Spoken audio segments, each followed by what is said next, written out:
안녕하세요, 박형입니다.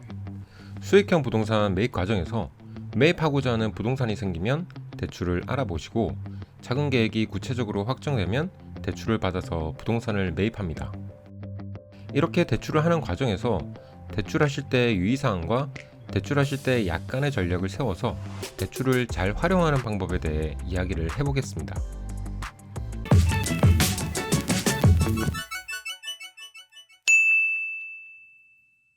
대출과 친해져야 한다는 영상이나 신용등급 관련 영상에서 1, 2금융 이외의 대출기관은 이용하지 않는 게 좋다는 건 이미 알려드렸고 1금융권이나 제2금융권에서 대출을 받는다고 보겠습니다.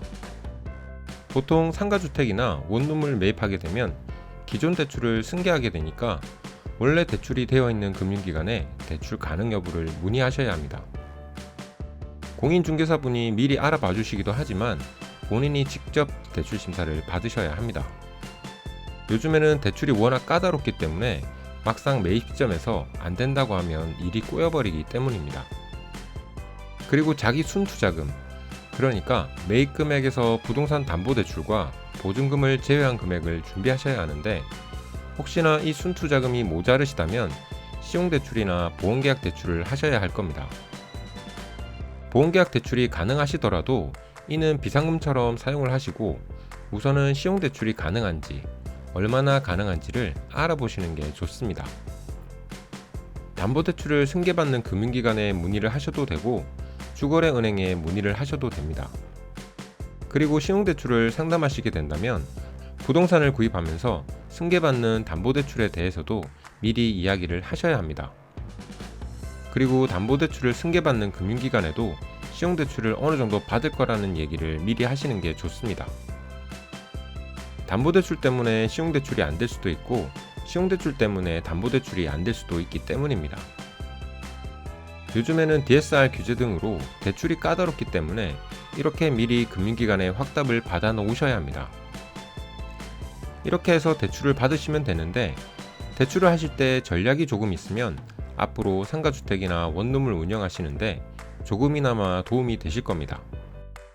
이것도 역시나 제 경험으로 나온 노하우 같은 건데 부동산을 매입하시는 순간에는 3천만원 신용대출이 가능하다고 들었는데 굳이 신용대출을 안 해도 될 것 같아서 안 하셨고 1년이 지났습니다. 1년 후에 같은 금융기관을 찾아가서 3천만원을 대출해달라고 하는데 안 된다고 합니다. 어떻게 이런 일이 생기냐고요? 충분히 이런 일이 일어날 수 있습니다.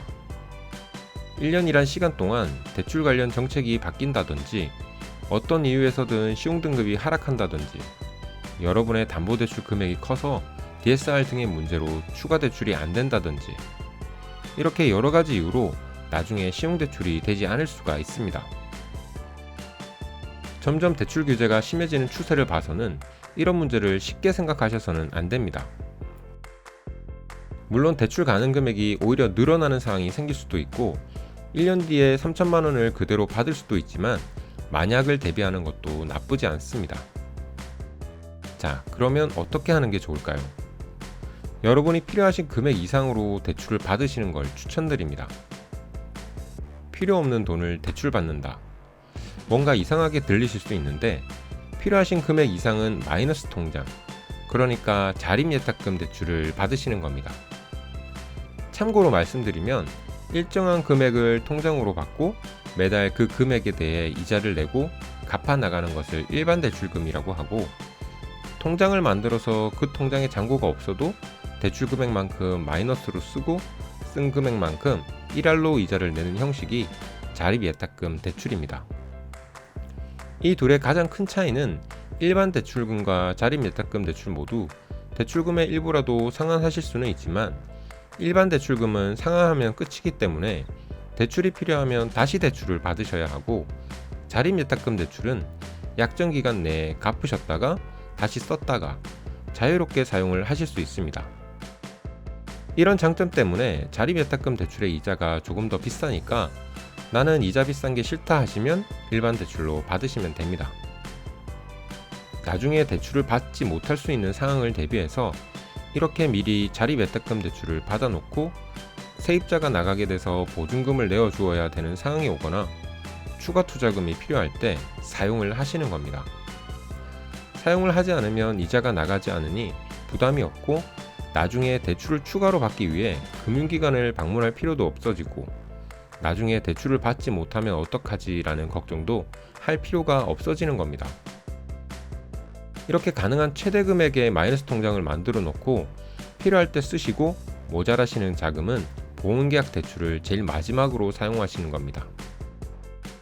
보험계약 대출은 언제든지 마이너스 통장처럼 사용할 수 있고 서류도 복잡하지 않고 대출 가능 금액 내에서 대출 거절을 당하는 일도 없고 신용등급에도 영향이 없으니 비상금처럼 두시고 쓰시면 됩니다.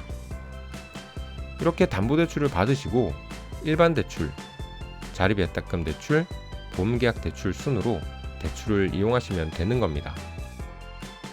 오늘은 이렇게 대출을 받으실 때 주의사항과 활용 팁에 대해 이야기해봤습니다. 수익형 부동산 투자에서 대출을 받는 일과 대출을 잘 활용하는 일은 정말 중요하니까 이렇게 대출을 잘 활용해서 레버리지 효과도 보시고 주택임대사업도 잘 해나가셨으면 좋겠습니다. 이번 영상은 여기까지였습니다. 여러분 부자 되십시오.